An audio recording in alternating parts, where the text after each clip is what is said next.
जी, आज का target rectification of error और ये है ऑटम 23 क्वेश्चन नंबर 4।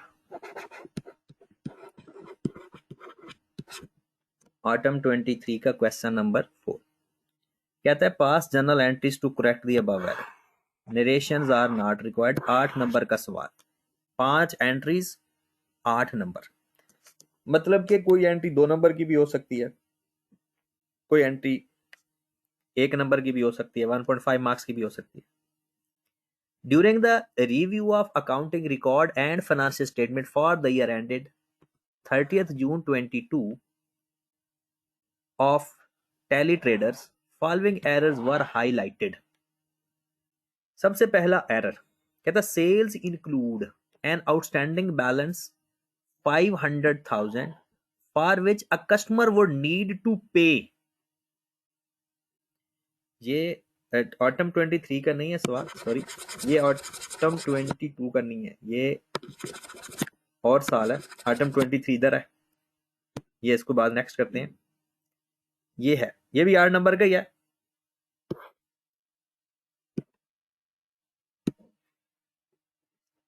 ये भी 8 नंबर का ही सवाल है और ये क्वेश्चन नंबर 2 है, ठीक है ना। वो मेरे ख्याल में मार्च या वो देखते हैं कि किस साल का क्वेश्चन है। पहले ये, इसमें भी जर्नल एंट्रीज पास करनी है। इसमें एक बात लिखी हुई है कि आपका इन्वेंट्री का जो मेथड है वो परपेचुअल है। परपेचुअल में आपको पता है सेल और सेल रिटर्न की 2 एंट्रीज पास होती हैं, सेल और सेल रिटर्न की 2 एंट्री पास होती हैं, और डेप्रिसिएशन का रेट है 20% WDV। बस ये 2 चीजें याद रखो, सवाल आपका हो जाएगा। जेली ट्रेडर, कमाल है वैसे, इसमें उसने लफ्ज इस्तेमाल किया था टेली ट्रेडर और इसमें कह रहा है जेली ट्रेडर, और 30th June 23 ईयर एंड है। ओके होगी बात। अब पहली एंट्री कहता है a payment of ₹90,000 to supplier were recorded as purchase of inventory on cash. लो जनाब, की उसने पेमेंट और लिख रहा है कि जैसे उसने इन्वेंट्री खरीदी है कैश के ऊपर। ओके होगी बात। तो इसकी एंट्री क्या पास करेंगे जनाब, आए जरा। Wrong entry, correct entry, rectifying entry.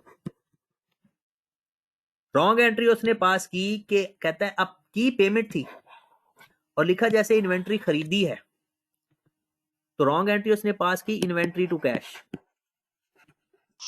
Sir paper कौन सा है? ये है autumn 23, autumn 23 question number 2, autumn 23 question number 2। जी जनाब, क्या लिखता है पेमेंट की, तो पेमेंट की तो एंट्री, बल्कि हम पहले ना करेक्ट एंट्री लिखते हैं, वो आदत ऐसे होती है ना, करेक्ट एंट्री पहले देखी जाती है, फिर रॉन्ग एंट्री और फिर रेक्टिफाइंग एंट्री। कहता है पेमेंट की है तो पेमेंट की तो एंट्री होती है अकाउंट पेबल टू कैश। कितनी अमाउंट, 90,000,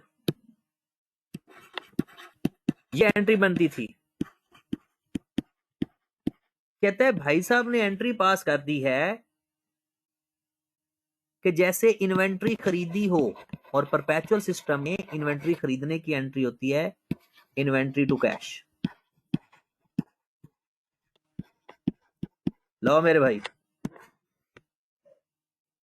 तो आपको पता है कि हम करेक्ट एंट्री को वेरीफाई कर देते हैं और जो रॉन्ग एंट्री का बच जाएगा वेरीफाई करने के बाद उसको रिवर्स कर देते हैं।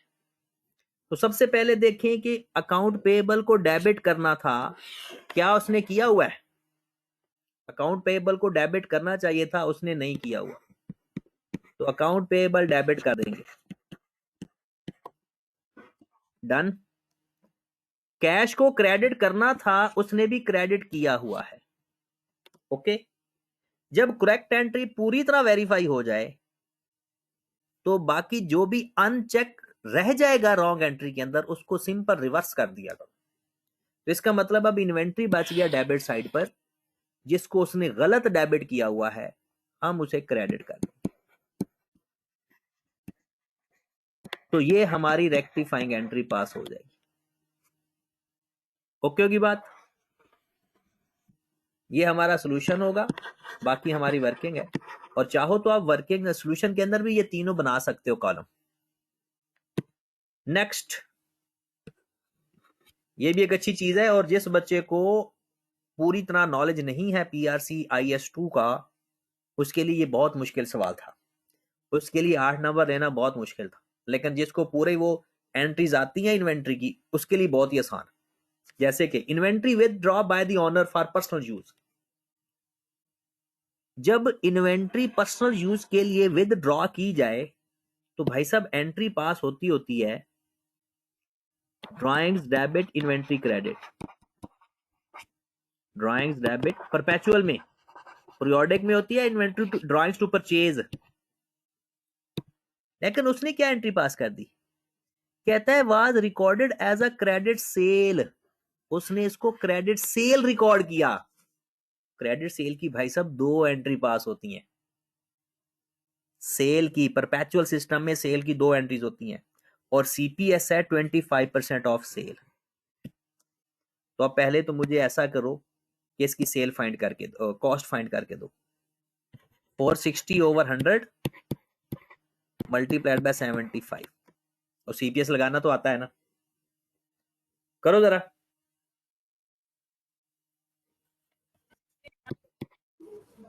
सर 345 345 जी सर। 345 चलें जी। तो उसने जो रॉन्ग एंट्री पास की ना, उसने एंट्री पास की एक अकाउंट रिसीवेबल टू सेल 460 से, और एक उसने एंट्री पास की जनाब, क्या एंट्री पास की? एक उसने cost of sale debit inventory credit 345 से, और उसको एंट्री हालांकि ये पास करनी चाहिए थी ड्राइंग्स टू इन्वेंट्री और कॉस्ट की वैल्यू से। कभी सेल की वैल्यू से एंट्री नहीं होती, कॉस्ट की वैल्यू से। लो मेरे भाई, अब हम इसको रेक्टिफाई करने जा रहे हैं। करेक्ट एंट्री को देख, क्या ड्राइंग्स को डेबिट करना चाहिए था? क्या उसने किया पूरे अपने सिनेरियो के अंदर? नहीं डेबिट किया। उसने ड्राइंग्स को डेबिट करना था, उसने डेबिट नहीं किया, तो ड्राइंग्स को डेबिट कर दो 345 से। डन। इन्वेंट्री को क्रेडिट करना था, उसने किया हुआ है। इन्वेंट्री को क्रेडिट करना था, उसने किया हुआ है। डन। लो जनाब, आपका सवाल हल हो चुका है। बाकी जो कुछ है रॉन्ग एंट्री का वो रिवर्स कर दो। जैसा कि सेल को रिवर्स करो 460 से, अकाउंट रिसीवेबल को रिवर्स करो 460 से, और कॉस्ट ऑफ सेल को रिवर्स करो 345 से।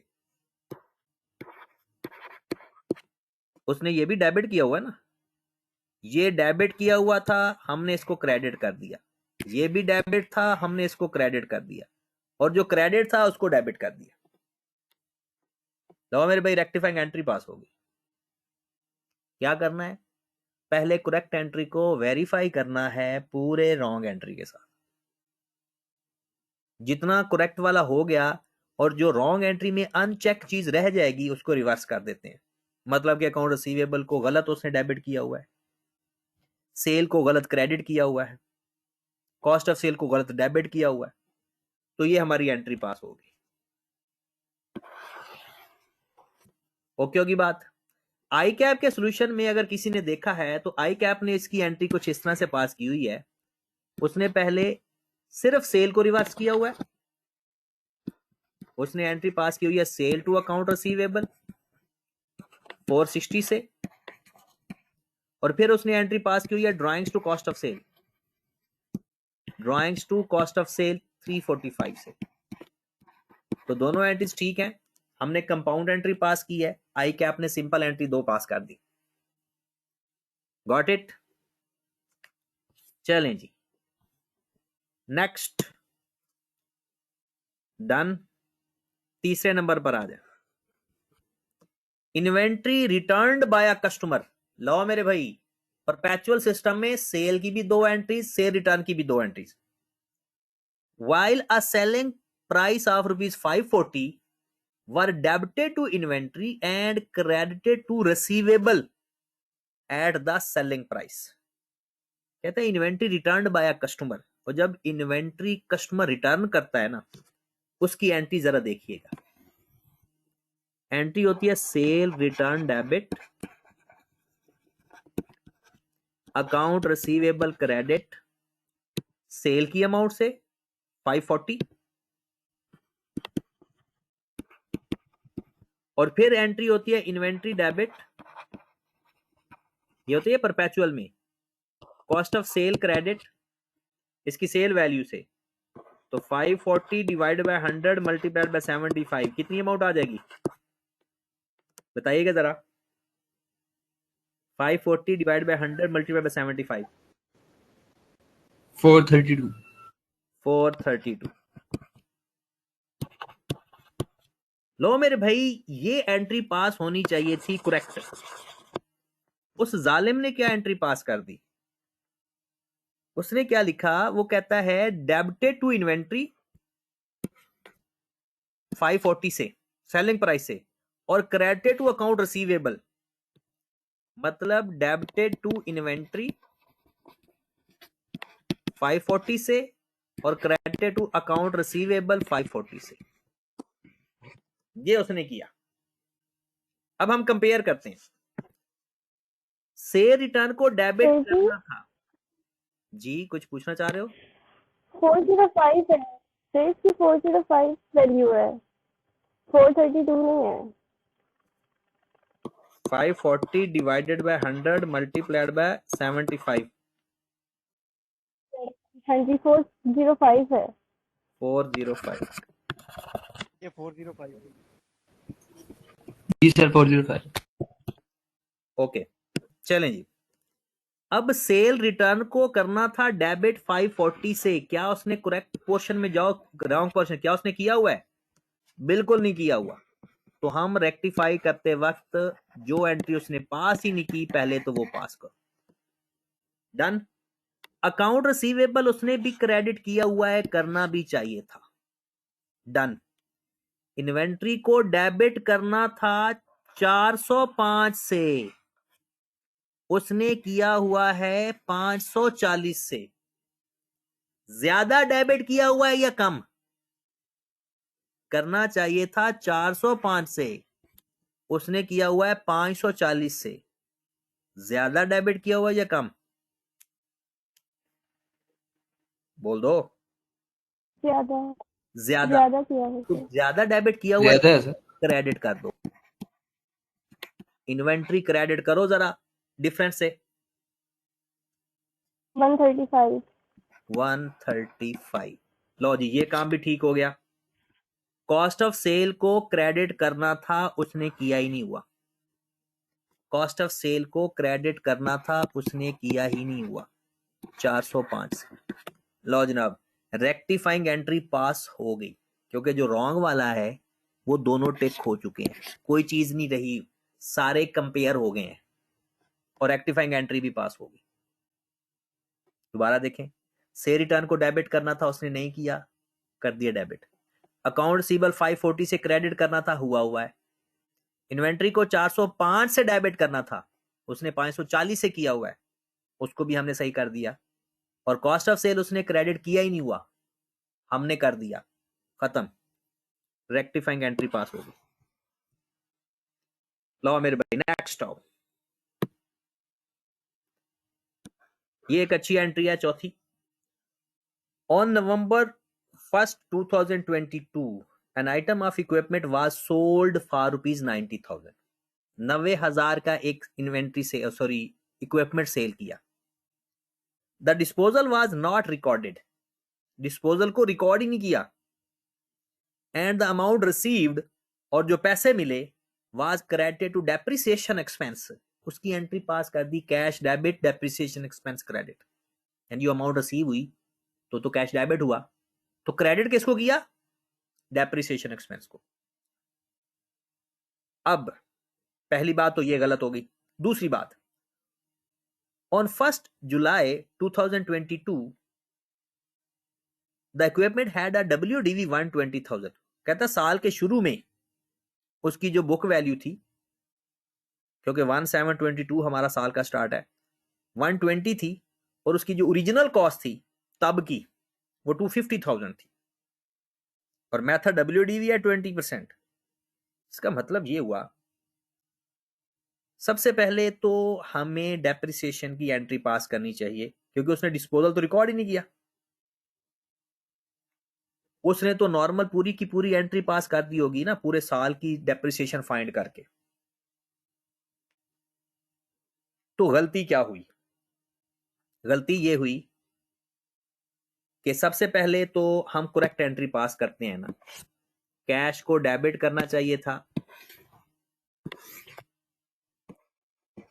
90,000 से, अक्यूमुलेटेड डेप्रिसिएशन को डेबिट करना चाहिए था, वो अभी फाइंड कर लेते हैं, और PPE को क्रेडिट करना चाहिए था कितनी अमाउंट से? इसकी ओरिजिनल कॉस्ट क्या है? 250। Got it? एक और एंट्री भी पास करनी बनती है, करेक्ट एंट्री, वो डेप्रिसिएशन फॉर द ईयर की, क्योंकि 8 महीने तो वो डेप्रिशिएट हुआ है ना। 1 नवंबर को आप बेचा है, 1 नवंबर 22 को, कितने महीने बनते हैं? 7वां, 8वां, 9वां, 10वां, 11वें के शुरू में बेच दिया था, तो 4 महीनों की डेप्रिसिएशन की एंट्री भी बनती है।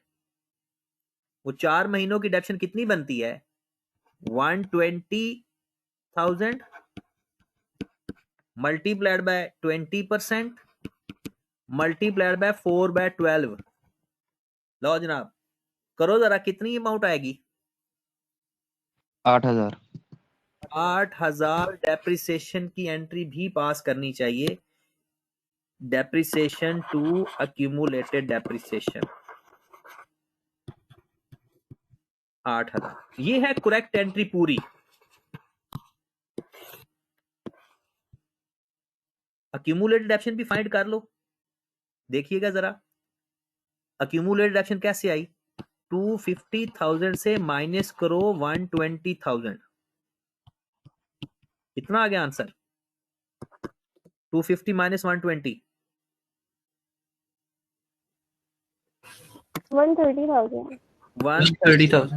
ये है अक्यूमुलेटेड डेप्रिसिएशन कब तक की? साल के शुरू तक की। और जो 4 महीनों की डेप्रिसिएशन आई है वो आएगी 138,000। 138,000 गेन आया, लॉस? SPL करो जरा। 250 माइनस 90 माइनस 1, 22,000। कितना? 22,000। 22,000 हमारा लॉस है। लो मेरे भाई, याद रखें IAS 16 की एंट्री अगर रेक्टिफिकेशन ऑफ एरर का सवाल आए ना तो लाजमी आती होती है। IAS 16 की रेक्टिफिकेशन ऑफ एरर के अंदर लाजमी एंट्री आती है, और आती भी नॉर्मली डिस्पोजल की है। ठीक होगी बात? तो आपने करना क्या है, सिंपल, नॉर्मल एंट्री जो आपकी डिस्पोजल की एंट्री होती है वो नॉर्मल एंट्री पास करनी है, कोई प्रेशर लेने की जरूरत नहीं है। ठीक होगी बात? नॉर्मल अपनी एंट्री पास करो। अब जो उसने एंट्री पास की है वो पास कर लो। उसने तो सिंपल काम ही, उसने तो डिस्पोजल रिकॉर्ड ही नहीं किया। इसका मतलब है उसने जो डेप्रिसिएशन की एंट्री पास की होगी ना वो पूरी, क्योंकि उसने तो डिस्पोजल रिकॉर्ड ही नहीं किया। तो पूरी एंट्री क्या होगी? 120,000 का बुक वैल्यू का उसने पूरा 20% लिया होगा।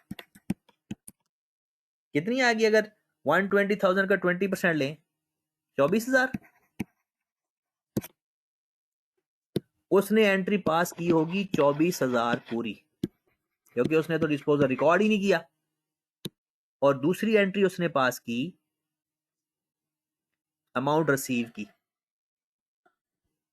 वो एंट्री उसने पास की कैश डेबिट 90,000 से और डेप्रिसिएशन एक्सपेंस क्रेडिट 90,000 से। लाओ मेरे भाई, एक हिडन एंट्री थी, हमें कैसे पता चला? क्योंकि उसने कहा डिस्पोजल की उसने कोई एंट्री पास नहीं की। इसका मतलब है अगर उसने डिस्पोजल की एंट्री पास नहीं की ना, तो उसने फिर डेप्रिसिएशन पूरे साल की चार्ज की होगी, ये गलती हो गई। दूसरा, उसको जो कैश मिला था उसने एंट्री पास कर दी cash to depreciation expense. Done. अब हम इसको वेरीफाई करते हैं, आ जाए जरा। कैश को डेबिट करना था, उसने कर दिया, टिक हो गया, कुछ नहीं करेंगे इसका। अक्यूमुलेटेड ऑप्शन को डेबिट करना चाहिए था, पूरे सिस्टम में देखो नहीं डेबिट किया हुआ, कर दो। Accumulated depreciation 138,000। एसपीएल को डेबिट करना था, उसने नहीं किया हुआ, लॉस ऑन डिस्पोजल या एसपीएल 22,000। वन बाय वन पकड़ी जाओ सबको और करी जाओ। पीपीई को क्रेडिट करना था, नहीं किया हुआ, कर दो 250,000। फिर डेप्रिसिएशन को डेबिट करना था 8,000 से, उसने तो माशाल्लाह 24,000 से डेबिट किया हुआ है, 90,000 से क्रेडिट किया हुआ है। 24,000 से डेबिट, 90,000 से क्रेडिट। अगर मैं आपको कंपाउंड एंट्री समझाऊं तो पहले आप इन दोनों को नेट करें, क्योंकि इसने डेबिट भी किया हुआ है, क्रेडिट भी किया हुआ है। तो करो जरा नेट 90,000 और 24,000 को।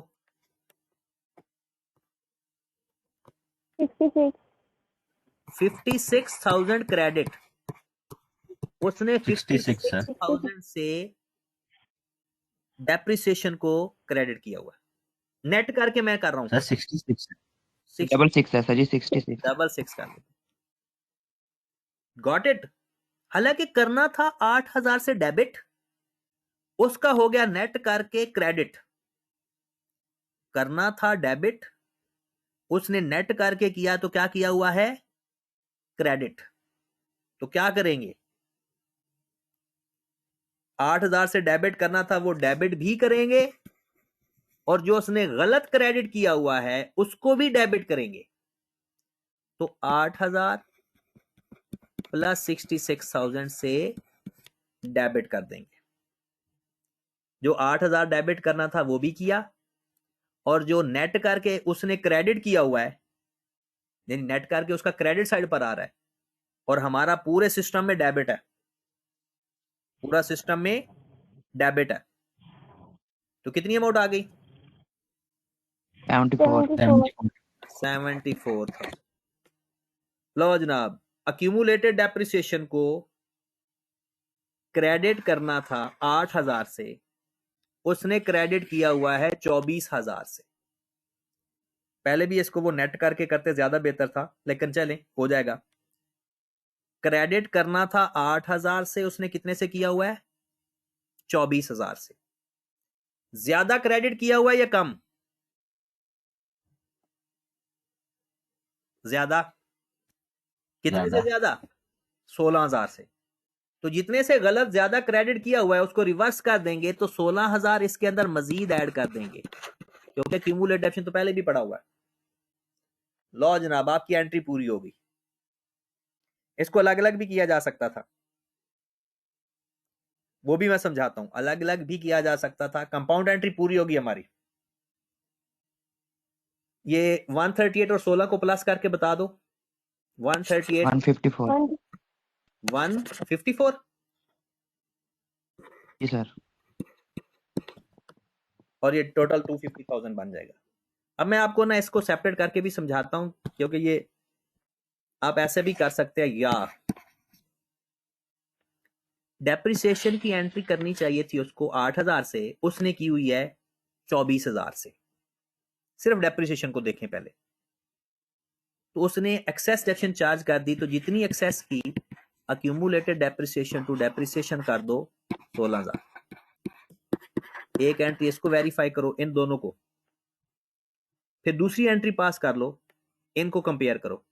90,000 से 90,000 डेबिट हुआ है, उसने अक्यूमुलेटेड डेप्रिसिएशन को डेबिट नहीं किया हुआ 138,000 से,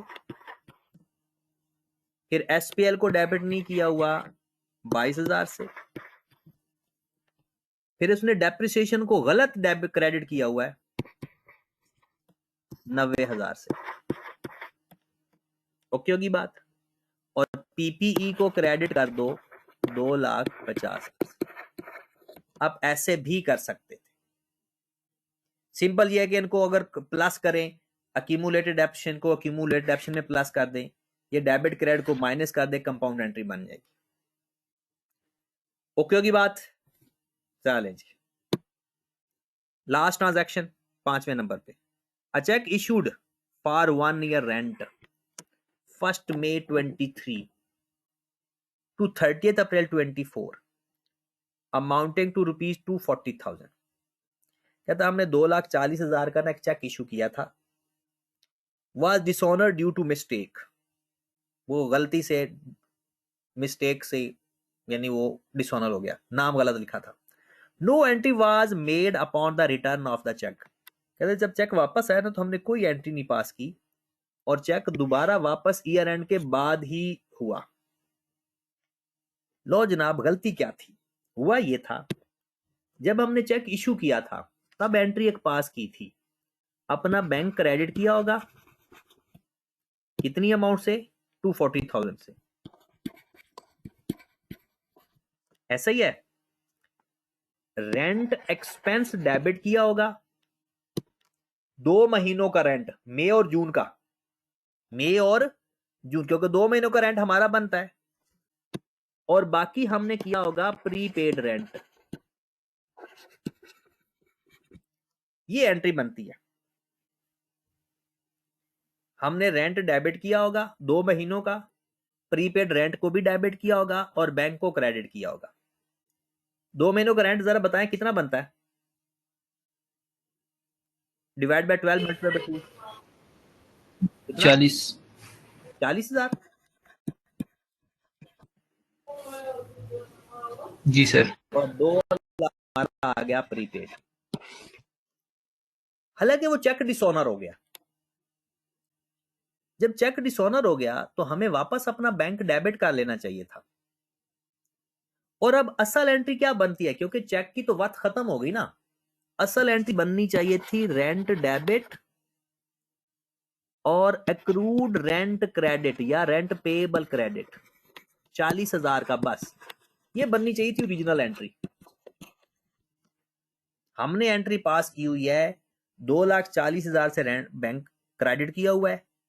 अब वो चेक तो डिसऑनर हो गया, बैंक तो क्रेडिट हुआ ही नहीं।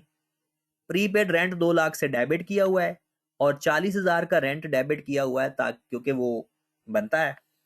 असल एंट्री ये बनती है rent debit accrued rent credit, क्योंकि ये चेक इशू किया हुआ डिसऑनर हुआ है, रिसीव किया हुआ नहीं। अब इसकी रेक्टिफाइंग एंट्री देखिएगा जरा। हाँ जी, रेंट तो डेबिट हुआ है, होना भी चाहिए था, खत्म। प्रीपेड रेंट क्रेडिट, ये रॉन्ग एंड, ये एंट्री पास की हुई है, और ये करनी चाहिए थी, ये गलत नहीं है, ये करनी चाहिए थी, ये बनती थी एंट्री। तो बैंक को तो वापस रिवर्स कर देंगे क्योंकि चेक डिसऑनर हो गया, और जो रेंट डेबिट करना था वो हो चुका है। जो प्रीपेड रेंट आपने रिकॉर्ड किया था कि जी 10 महीनों का रेंट प्रीपेड है, उसको भी रिवर्स कर दोगे। और जो रेंट एक्रूड बन गया, आपके हिसाब से तो एडवांस था ना, लेकिन वो तो 2 महीनों का रेंट अभी आपने पे ही नहीं किया, चेक तो डिसऑनर हो गया, तो वो रेंट अभी स्टिल पेएबल है। तो ये रेक्टिफाइंग एंट्री पास होगी। क्लियर होगी बात? लो जनाब, ये आपका क्वेश्चन हो गया 2023 का। नेक्स्ट आप आए, क्वेश्चन नंबर 4 है ये, और ये साल है जनाब 2022, सितंबर 2022 का क्वेश्चन नंबर 4 निकाले।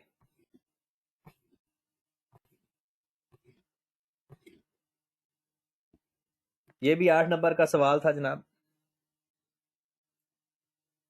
ये भी बेस्ड है पीआरसी के कॉन्सेप्ट के ऊपर। इसमें भी एक दो कॉन्सेप्ट पीआरसी वाले हैं।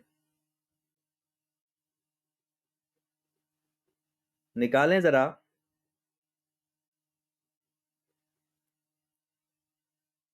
निकाल लिया? जी जनाब, जी सर। पढ़ें जरा।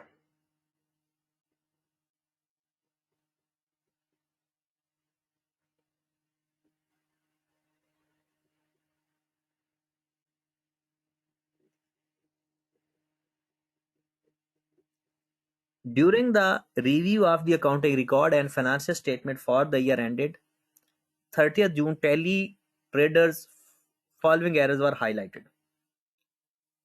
हाँ जी जनाब, सबसे पहली एंट्री ही आपको याद होगा,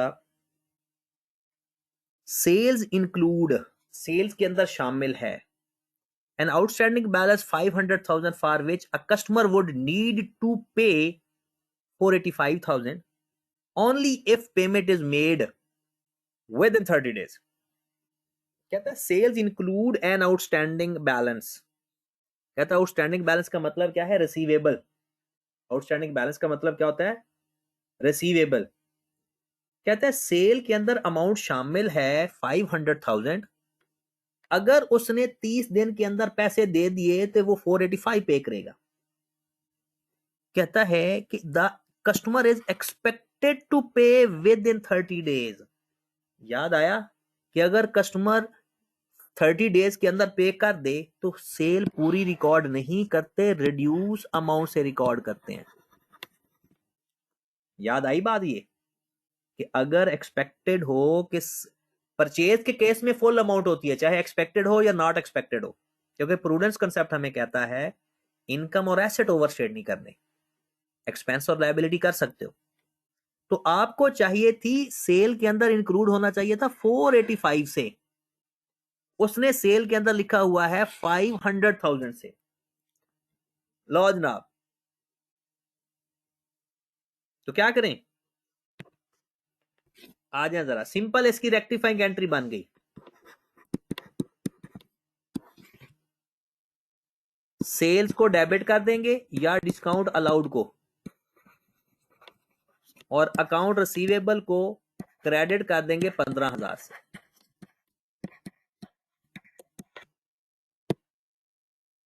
ओके होगी बात? क्योंकि 5 लाख की सेल्स उसने लिखी हुई है, लिखनी चाहिए थी 485,000 से, तो जितनी सेल ज्यादा लिखी हुई है रिवर्स कर देंगे, क्योंकि सेल को रिड्यूस अमाउंट से लिखा जाता है, फुल अमाउंट से नहीं लिखा जाता। ओके होगी बात? ये तो प्योर वो एंट्री है आपकी सीएओ पीआरसी वाली। दूसरे नंबर पर आ जाए। आगे वो कहता है an item was included in the closing inventory at its NRV 490,000. However, an item had a cost as 450,000. कहता है इन्वेंट्री की कॉस्ट है 4,50,000, उस की एनआरवी है 490,000, और उसने 490,000 से लिख दिया। हालांकि हमें पता है lower of cost and NRV पे लिखते हैं, लोअर ऑफ कॉस्ट एंड, तो लिखना चाहिए था उसको एनआरवी कॉस्ट पे, लेकिन उसने इन्वेंट्री अपनी 40,000 से ज्यादा लिखी हुई है। इन्वेंट्री अपनी 40,000 से उसने ज्यादा लिखी हुई है। आगे कहता है periodic inventory method is used. लो जी, और आपको पता है अगर वो क्लोजिंग स्टॉक उसने ज्यादा लिखा हुआ है, मैंने आपको बताया था जब भी क्लोजिंग स्टॉक की बात हो ना, आपने उसको कॉस्ट ऑफ सेल से सही करना है।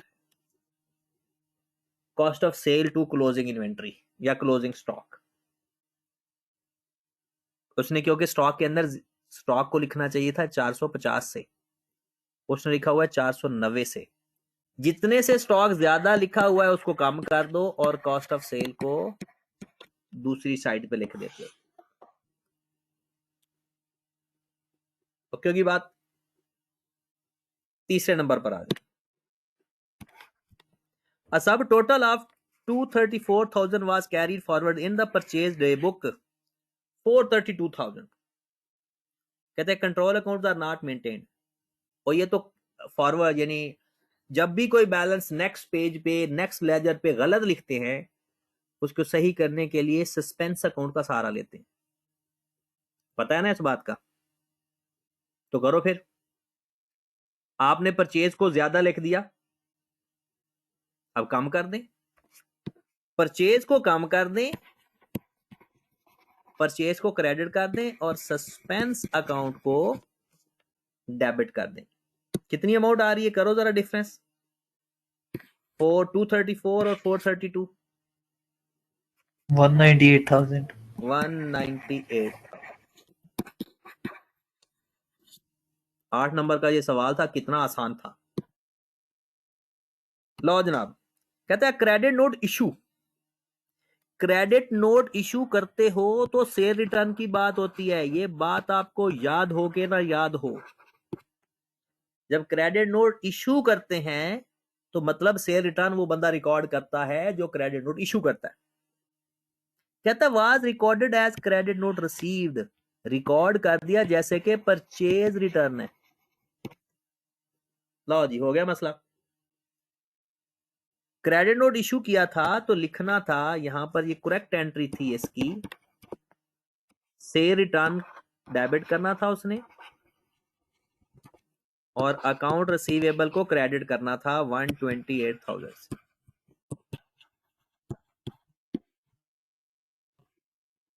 उसने एंट्री पास कर दी, रॉन्ग एंट्री। उसने समझा कि ये परचेज रिटर्न है, तो परचेज रिटर्न की एंट्री पास होती है account payable debit, purchase return credit 128,000। लो जनाब, कर लो रेक्टिफाई। अब पहली बात, सेल रिटर्न को डेबिट करना चाहिए था, कर दो क्योंकि उसने नहीं किया हुआ। अकाउंट रिसीवेबल को क्रेडिट करना था, वो भी कर दो क्योंकि उसने नहीं किया हुआ। जो उसने गलत किया हुआ है ना उसको रिवर्स कर दो। उसने अकाउंट पेएबल को डेबिट किया, वो रिवर्स कर दो।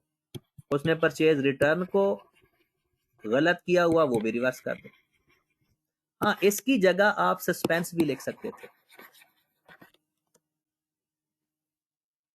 ठीक होगी बात।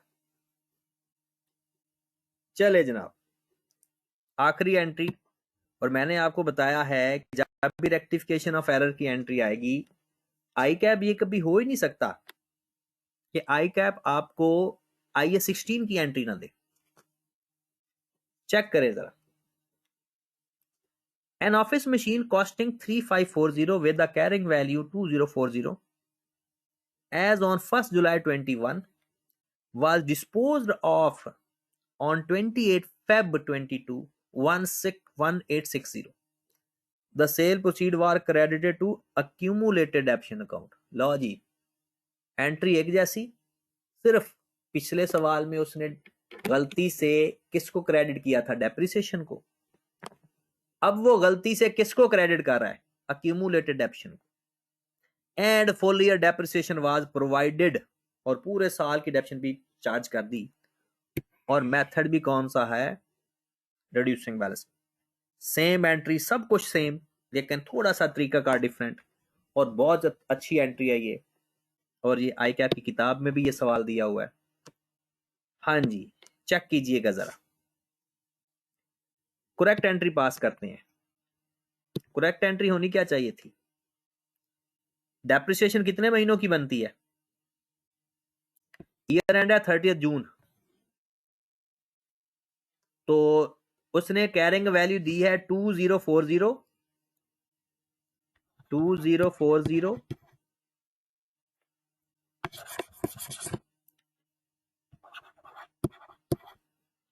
000 मल्टीप्लाइड बाय 10% क्योंकि बुक वैल्यू पे अप्लाई होना है, मल्टीप्लाइड बाय कितना टाइम बनता है 28 फेब तक, 6 और 2 8 महीने, 8 बाय 12 8/12 कितनी डेप्शन आती है जी, डेप्रेशन कितनी आती है 130 सर 136,000. 136,000। तो जनाब करेक्ट एंट्री जो पास होनी चाहिए थी ना, वो एक तो होनी चाहिए थी depreciation to accumulated depreciation 136,000, depreciation to accumulated depreciation 136,000। फिर दूसरी एंट्री होनी चाहिए थी cash debit, accumulated depreciation debit, PPE credit, और जो डिफरेंस है गेन या लॉस। कैश कितने से डेबिट होना चाहिए था 1860 000। पीपीई कितने से क्रेडिट होना चाहिए था 3540।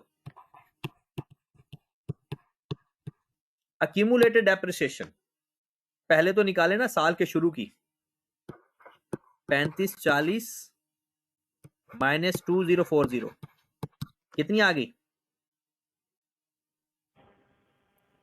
1500 1500 प्लस 136,000 तो 1636 ये बनती है अक्यूमुलेटेड डेप्रिसिएशन 1636,000। हाँ जी जनाब, गेन आ रहा है लॉस करो जरा, लॉस कितना 44 44 ये बनती है करेक्ट एंट्री, ये दोनों करेक्ट है। उसने सिर्फ एक ही एंट्री पास कर दी, cash debit accumulated depreciation credit, एक तो ये एंट्री पास की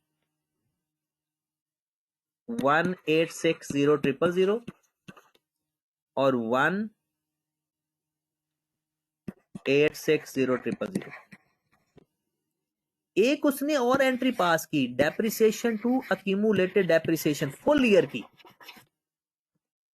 जब उसने फुल ईयर की डेप्रिसिएशन पास की होगी, मेथड है डब्ल्यूडीवी, और डब्ल्यूडीवी में जब भी डेप्रिसिएशन की एंट्री पास की जाती है तो याद रखें उसकी पहले बुक वैल्यू क्या थी 2040 2040,000 और उसने जो मजीद अक्यूमुलेटेड डेप्रिसिएशन क्रेडिट की है उसको भी तो माइनस किया होगा, क्योंकि डेप्रिसिएशन साल के एंड पे पास होती है और ये उसने फरवरी में एंट्री पास कर दी थी। तो इसका मतलब है जब उसने बुक वैल्यू फाइंड की होगी डेप्रिसिएशन लेने के लिए तो सारी अक्यूमुलेटेड डेप्रिसिएशन माइनस की होगी। तो उसने पिछली तो माइनस करके 2040 आ रहा है, तो 1860 मजीद माइनस करो कितना आता है 180 180,000 पूरा, जी 180,000 का उसने पूरे साल की डेप्रिसिएशन ली 10%, मतलब के 18,000। लो जनाब, ये उसकी एंट्री पास की हुई है गलत। अब देखो जरा ये, अब हम इसको रेक्टिफाई करने जा रहे हैं। नेट करके करना चाहते हो नेट करके कर लो, अलग अलग करना चाहते हो तो अलग अलग करके। अगर नेट करना है ना तो इन दोनों को पहले नेट करो क्योंकि ये ज्यादा आसान है। अलग अलग कर लेते हैं। डेप्रिसिएशन को डेबिट करना चाहिए था 136,000 से, उसने कर दिया सिर्फ 18,000 से। कम डेबिट किया या ज्यादा? कम डेबिट किया। तो जितना कम डेबिट किया हम एंट्री पास कर देते हैं डेप्रिसिएशन टू अक्यूमुलेटेड डेप्रिसिएशन 118,000 से। ये एक एंट्री रेक्टिफाई होगी। अब बाकियों को भी कंपेयर करो। कैश तो दोनों साइड पर सही डेबिट हुआ है। अक्यूमुलेटेड डेप्रिसिएशन को करना था डेबिट, उसने कर दिया क्रेडिट। अक्यूमुलेटेड डेप्शन को करना था डेबिट, उसने कर दिया क्रेडिट। अब क्या करेगा, जो गलत क्रेडिट किया उसको भी डेबिट करेगा और जो डेबिट करना था वो भी। तो 1636 प्लस 1860, करो जरा प्लस इसको। 3496 3496 3496 और लॉस तो उसने लिखा ही नहीं 44,000 का, और पीपीई को भी नहीं लिखा 3540,000। हाँ जी जनाब, रेक्टिफाई हो गया, क्योंकि ये हम पहले कर चुके थे, ये ऊपर वाला भी कंपेयर कर दिया। अब चाहो तो इसकी कंपाउंड एंट्री भी पास कर सकते थे। कंपाउंड एंट्री में सिर्फ कंपाउंड क्या हो रहा है, ये क्रेडिट हो रहा है, ये डेबिट हो रहा है, इसको बस नेट करके लिखेंगे, बाकी तो सिंपल है, बाकी तक का तो कोई कंपैरिजन भी नहीं है। ओके होगी बात? चलें जी। सर रॉन्ग एंट्री दोबारा बता दें। रॉन्ग एंट्री में पहली बात तो ये है कि उसने एक तो उसने खुद ही कह दिया ना कि उसने जो अमाउंट रिसीव हुई थी ना, उसने अक्यूमुलेटेड एक्शन को क्रेडिट कर दिया था, ये तो उसने खुद ही बता दिया। फिर उसने कहा है कि उसने डेप्रिसिएशन पूरे साल की चार्ज कर दी। WDV मेथड है, बुक वैल्यू बताई थी 2050 2040, और उसने गलती से जो अक्यूमुलेटेड एक्शन भी क्रेडिट कर दी थी वो भी तो माइनस करेंगे 1860, क्योंकि उसने गलत क्रेडिट की है तो डेप्रिसिएशन भी तो गलत ली होगी। Got it? चलें जी, ये हमारा आज का ये सवाल हो गया डन। कोई सवाल इसमें से पूछना है तो पूछे, वरना अगले सवाल पे चलते हैं। नेक्स्ट देखते हैं कि रेक्टिफिकेशन ऑफ एरर का कौन सा सवाल है।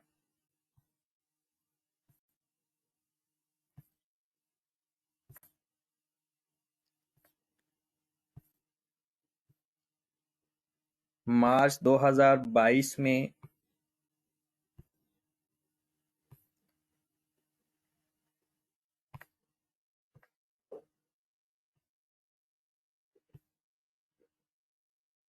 हाँ जी, यहां पर आए क्वेश्चन नंबर 5, 8 नंबर का ये सवाल है। इसमें एक सस्पेंस अकाउंट बनाना था और एक प्रॉफिट को ठीक करना था। एक सस्पेंस अकाउंट बनाना था और एक प्रॉफिट को ठीक करना था।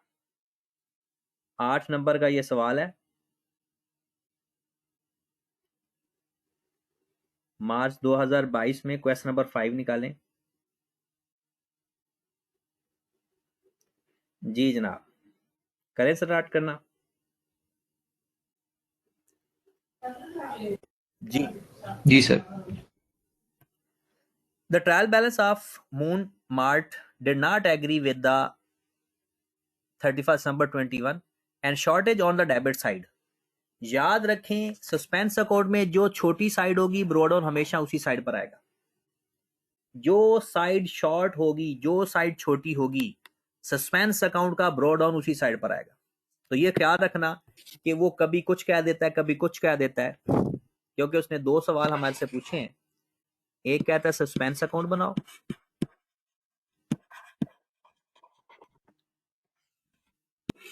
और एक कहता है नेट प्रॉफिट को सही करो। नेट प्रॉफिट उसने गलत कितना दिया हुआ है, 1431 अनएडजस्टेड प्रॉफिट।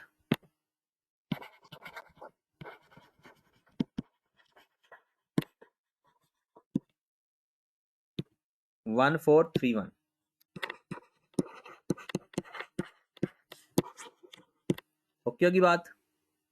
अब हम क्या करेंगे, और इसका ब्रॉड ऑन उसने दे दिया 215,000। अब हम पहले सारी एंट्रीज पास कर लेते हैं। एंट्री जैसे ही पूरी पास होंगी बस इसमें रिकॉर्ड करेंगे, हमारा आंसर आ जाए। और वो मैंने आपको तरीकाकार बताया हुआ है कि प्रॉफिट के ऊपर कैसे इफेक्ट लेते हैं। ठीक होगी बात। चले जनाब, पहली entry, a return outward 18,000 was posted to the debit of return inward account। और जब अकाउंट की बात होती है ना, इसका मतलब है सिंगल एरर होता है, दूसरी साइड सस्पेंस अकाउंट की आ जाती है। कहते हैं रिटर्न आउटवर्ड था, was posted to the debit of return inward। अब रिटर्न आउटवर्ड क्या होता है, परचेज रिटर्न या cell return? Return outward purchase return और रिटर्न इनवर्ड सेल रिटर्न। कहता है कहा किया था परचेज रिटर्न, और परचेज रिटर्न होता है क्रेडिट। परचेज रिटर्न क्या होता है, क्रेडिट। हाँ जी, यहां पर हम एंट्री पास कर देते हैं, परचेज रिटर्न क्रेडिट होता है, तो हमने लिख दिया सेल रिटर्न को डेबिट। एक तो परचेज रिटर्न को क्रेडिट करेंगे क्योंकि उसको करना था, और सेल रिटर्न को भी क्रेडिट करेंगे क्योंकि उसको गलत डेबिट कर दिया। सवाल लिखा हुआ है परचेज रिटर्न किया था, हमने सेल रिटर्न को डेबिट कर दिया, तो purchase return by default credit होता है, उसको क्रेडिट किया, और सेल रिटर्न को गलत डेबिट किया, उसको भी क्रेडिट किया। क्योंकि सेल रिटर्न अकाउंट की बात हो रही थी, इसलिए इसके जो रिसीवेबल या पेएबल पे कोई फर्क नहीं आएगा, तो हमारा सस्पेंस अकाउंट डेबिट हो जाएगा 36,000। एंट्री को बाद में हम पोस्ट करते जाते हैं, पहले एक दफा इसकी रेक्टिफाइंग एंट्रीज पास कर लेते हैं, क्योंकि फिर प्रॉफिट के ऊपर और दोनों के ऊपर सेम इफेक्ट, जल्दी सवाल हल हो जाएगा हमारा। नेक्स्ट आ जाए, a sale invoice 42,000 posted twice in the sales ledger. कहते हैं सेल्स लेजर के अंदर गलत लिखा, और सेल्स लेजर डेटर अकाउंट को कहते हैं, ये पीआरसी में सवाल आता होता है। सेल्स लेजर सेल अकाउंट को नहीं, सेल्स लेजर डेटर अकाउंट को कहते हैं, अकाउंट रिसीवेबल को कहते हैं। कहते हैं सेल की थी 42,000 की, तो एंट्री पास करनी थी अकाउंट रिसीवेबल टू सेल 42,000। उसने अकाउंट रिसीवेबल का 2 दफा लिख दिया, अकाउंट रिसीवेबल में 2 दफा लिख दिया, सेल में कोई गलती नहीं हुई। जब उसने लिखा ही सेल्स लेजर के अंदर गलत है, तो सेल्स लेजर को ठीक करो ना, और सेल्स लेजर डेटर अकाउंट को कहते हैं। अगर मैं सादा सी बात करूं ना, तो ओरिजिनल एंट्री होती है अकाउंट रिसीवेबल टू सेल 42,000, और इस लेजर के अंदर जाकर उसने डबल लिख दिया 84,000, और लेजर में गलती की है। कुछ स्टूडेंट कहते हैं सर यह दोनों बराबर किए होंगे, भाई यहां पर तो उसने गलती नहीं की, यहां पर उसने, मैं आपको बताता हूं, उसने 42,000 लिखा होगा, लेकिन जब अकाउंट रिसीवेबल का जाकर लेजर बनाया होगा और सेल का लेजर बनाया होगा, सेल को क्रेडिट किया होगा अकाउंट रिसीवेबल के नाम से, और अकाउंट रिसीवेबल को डेबिट किया होगा सेल के नाम से। यहां पर आकर गलती की है, यहां पर।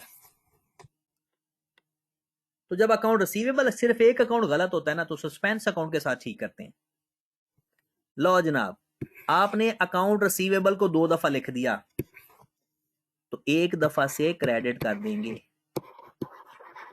क्योंकि account receivable by default debit होता है। तो आपने क्योंकि 2 दफा लिख दिया, इसलिए 1 दफा से क्रेडिट कर देंगे। ये बात समझ लगी? ये बहुत इंटरेस्टिंग बात थी, और मेरा नहीं ख्याल कि बहुत कम स्टूडेंट होंगे जिन्होंने इसको ठीक किया होगा।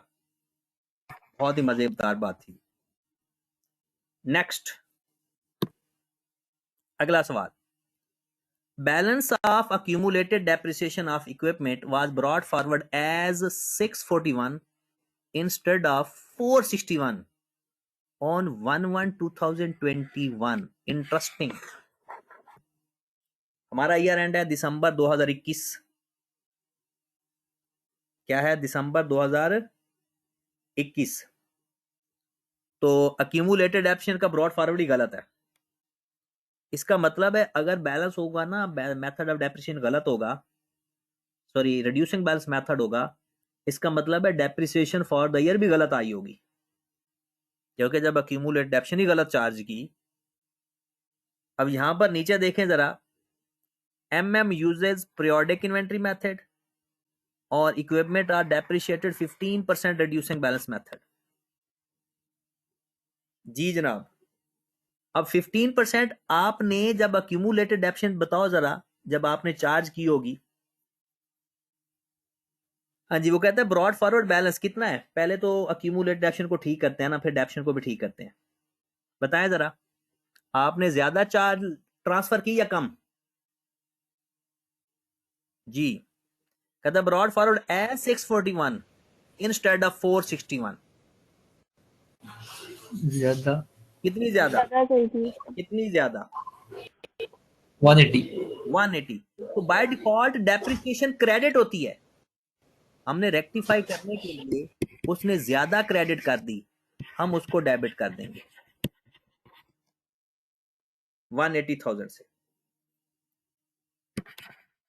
और अगर आपको याद हो कि ना याद हो, मैंने कहा था अक्यूमुलेटेड डेप्रिसिएशन अब डेबिट हो रही है, समझो एसेट डेबिट हो रहा है। अक्यूमुलेटेड डेप्रिसिएशन डेबिट होने का मतलब क्या है, समझो कि एसेट डेबिट हो रहा है। रेक्टिफिकेशन के अंदर अगर एसेट डेबिट हो तो डेप्रिसिएशन चार्ज होती है या रिवर्स होती है?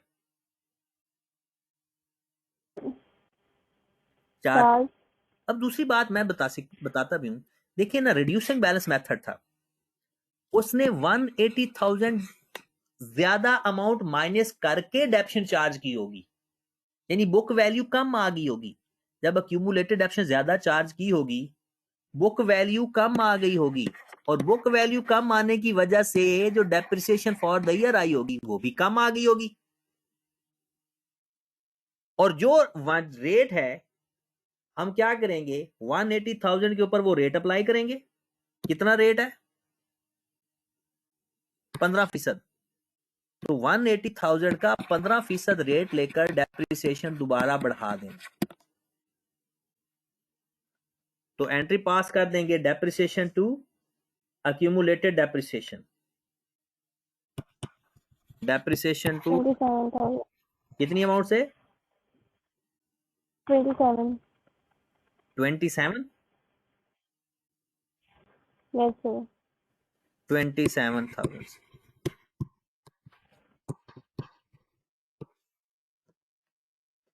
नेक्स्ट,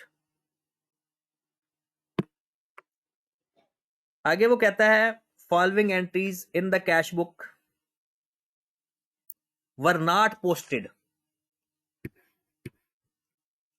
कहता है जो कैश बुक की एंट्रीज हैं, मतलब कैश बुक में रिकॉर्डेड हैं, कैश बुक में है ना, लेकिन कैश बुक से आगे जब ट्रांसफर करते हैं, मतलब बुक्स ऑफ प्राइम एंट्री से आगे हर अपने अपने लेजर में जाती हैं, कहते हैं उधर एंट्री पास नहीं की। पहली entry, receipt of annual rent for the period ending 31 March 22 amounting to ₹336,000। लो जनाब, हमारा ईयर एंड क्या है भला? दिसंबर 2021। हमने एक entry receipt of annual rent cash debit किया हुआ है 336,000 से, ये डेबिट हो गया। आगे करना था क्रेडिट रेंट इनकम को और एडवांस रेंट को, ये क्रेडिट नहीं किया हुआ। मतलब कैश, जब कैश बुक से एंट्री ट्रांसफर करेंगे ना, तो कैश बुक में तो पास है। कहते हैं आगे फर्दर जिस लेजर में जानी थी ना, जिस जर्नल लेजर में जानी थी, वो किसी लेजर में नहीं लिखी। इसका मतलब है एक तो रेंट इनकम भी नहीं जाकर लिखी, और दूसरा जो एडवांस लायबिलिटी है वो भी नहीं लिखी। तो बताएं जरा कितनी अमाउंट बनती है, इनकम कितनी बनती है, और एनुअल रेंट है ना, 3 महीनों का एडवांस है। तो बताओ जरा 3 महीनों का एडवांस कितना आएगा?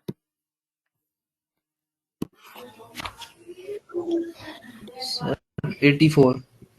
रेंट इनकम और advance income, advance income liability होती है। तो मुझे बताएं इनकम कितनी बनती है और लायबिलिटी कितनी बनती है? लायबिलिटी आप कह रहे हो इनकम 254 84,000 और रेंट बनता है 252। 252 और सस्पेंस अकाउंट क्योंकि 336,000, क्योंकि कैश तो डेबिट हो चुका है, कैश बुक से एंट्री उठाई है, तो दोबारा कैश डेबिट करेंगे तो वो ओवरलैपिंग हो जाएगी। तो हमने फर्दर लेजर्स में जाकर नहीं लिखा, कैश में लिखा हुआ है, तो अब फिर डेबिट साइड पर एंट्री पूरी करने के लिए सस्पेंस अकाउंट आ जाएगा। फर्दर कहता है पेमेंट की है इक्विपमेंट के लिए, मतलब एक इक्विपमेंट खरीदा है 1 मई 2021 को, वो भी नहीं लिखा जाके, यानी कैश क्रेडिट कर दिया है लेकिन जिस चीज को डेबिट करना था ना वो नहीं किया। तो इसका मतलब है कैश पीपीई डेबिट नहीं किया, वो कर देते हैं, और सस्पेंस अकाउंट क्रेडिट कर देंगे, क्योंकि कैश तो क्रेडिट हुआ है, दोबारा तो नहीं क्रेडिट करेंगे। 220,000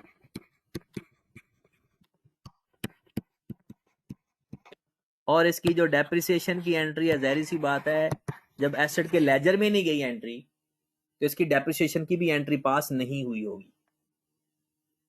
और 1 मई का वाकया ये, सॉरी किस डेट का है, 1 मई 21 से लेकर जाएं जरा दिसंबर 2021 तक, कितने महीनों की डेप्रिसिएशन मिसिंग है?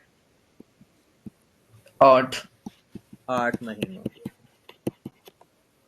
करें जरा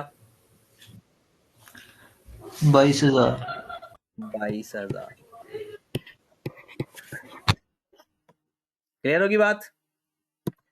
और एक आपने कैश परचेजेस मिसिंग की है, मतलब एंट्री पास करनी चाहिए थी आपको परचेजेस टू कैश, आपने परचेजेस टू कैश तो कर दिया, परचेजेस नहीं लिखा, तो आप लिख दें परचेजेस, फिर परचेजेस टू सस्पेंस आएगा क्योंकि कैश क्रेडिट हो चुका है 50,000। लो मेरे भाई, एंट्रीज पास तो समझो रेक्टिफिकेशन का सवाल हल हो गया। कहते after passing all adjustment the remaining amount of suspense account is to be considered as loss from embezzlement, मतलब कोई कैश खुर्द बुर्द हो गया, गुम हो गया, चोरी हो गया, मतलब जो कैरिड ऑन आएगा ना वो बेसिकली हमारा लॉस होगा। आए जरा थोड़ा सा मैं जूम आउट करता हूं।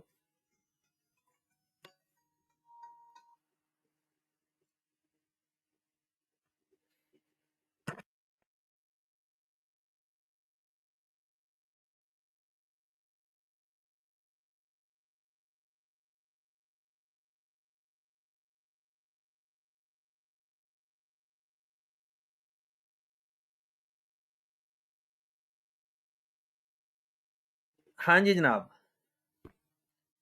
अब जरा सस्पेंस अकाउंट की तो एंट्रीज मुझे लिखवाते जाओ ना। एक सस्पेंस अकाउंट 36,000 से डेबिट हो रहा है,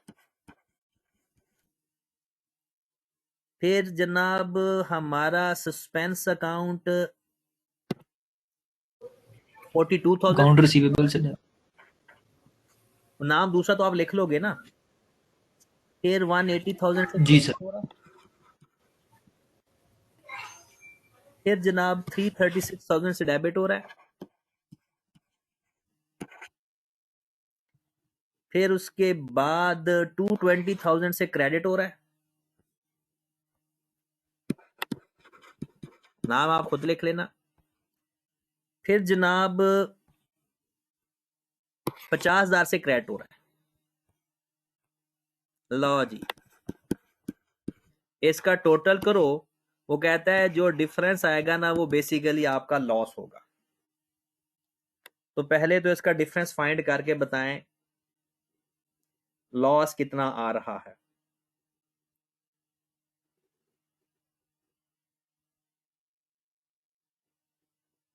सर 179। 179,000 डन। अब आपने प्रॉफिट, इस प्रॉफिट के अंदर ये लॉस भी एडजस्ट करना है, क्योंकि जाहिर सी बात है कि सस्पेंस अकाउंट तो पहले बना ही नहीं हुआ ना, अभी हमने बनाया है। तो आपको मैंने एक ट्रिक बताया था, वो क्या ट्रिक था कि आपने देखना ये है कि आपकी रेक्टिफाइंग एंट्री के अंदर जो जो कुछ एसपीएल का डेबिट हो रहा है उससे आपका प्रॉफिट कम हो जाएगा, जो जो क्रेडिट हो रहा है उससे ज्यादा हो जाएगा। लो जनाब, तो पहले तो से रिटर्न और परचेज रिटर्न आपके प्रॉफिट को बढ़ा देंगी। फिर आ जाए जनाब, ये कोई इफेक्ट नहीं करेगा क्योंकि ये एसओसीआई की एलिमेंट ही नहीं है, ये भी कोई इफेक्ट नहीं करेगा। डेप्रिसिएशन डेबिट हो रही है, प्रॉफिट में से माइनस 27,000।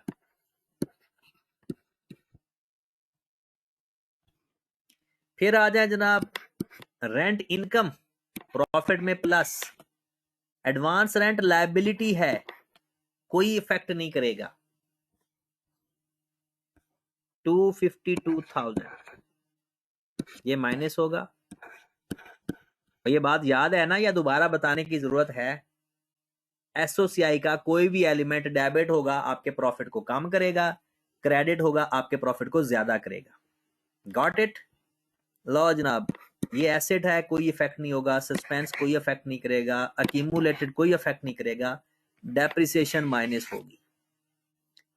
परचेज डेबिट हो रही है, माइनस होगी। 22,000 भी माइनस होगा, 50,000 भी माइनस होगा, और जो लॉस 179,000 आया है वो भी माइनस होगा। लो मेरे भाई, आपका प्रॉफिट रेक्टिफाई हो चुका है। आप बस इसको प्लस माइनस कर दो तो आपका आंसर आ जाएगा।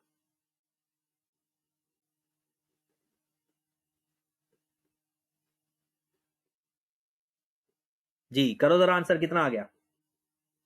सर 1441,000. 1441,000, ये आपका रेक्टिफाइंग प्रॉफिट आ गया। जी जनाब, एक सवाल और कर लें, एनर्जी है? जी सर. चलें जी, फिर आगे बढ़ते हैं।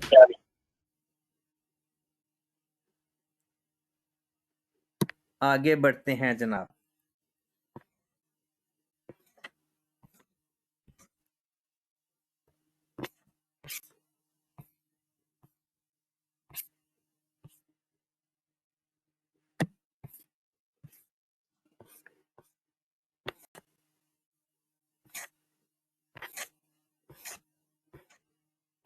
स्प्रिंग 2000, सितंबर 2021,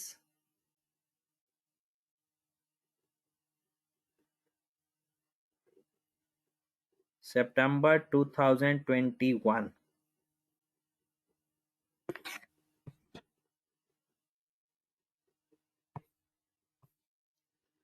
पहला क्वेश्चन इसका आ गया रेशो का।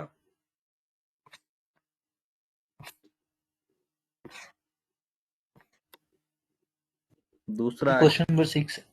क्वेश्चन नंबर 6 पे चलें।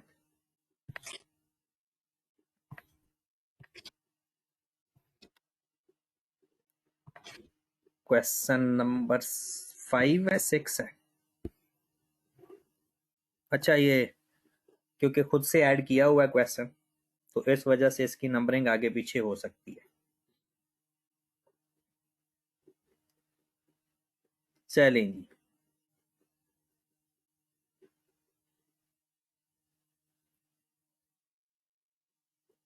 स्प्रिंग 2021, क्वेश्चन नंबर 5 समझ लो या 6 समझ लो।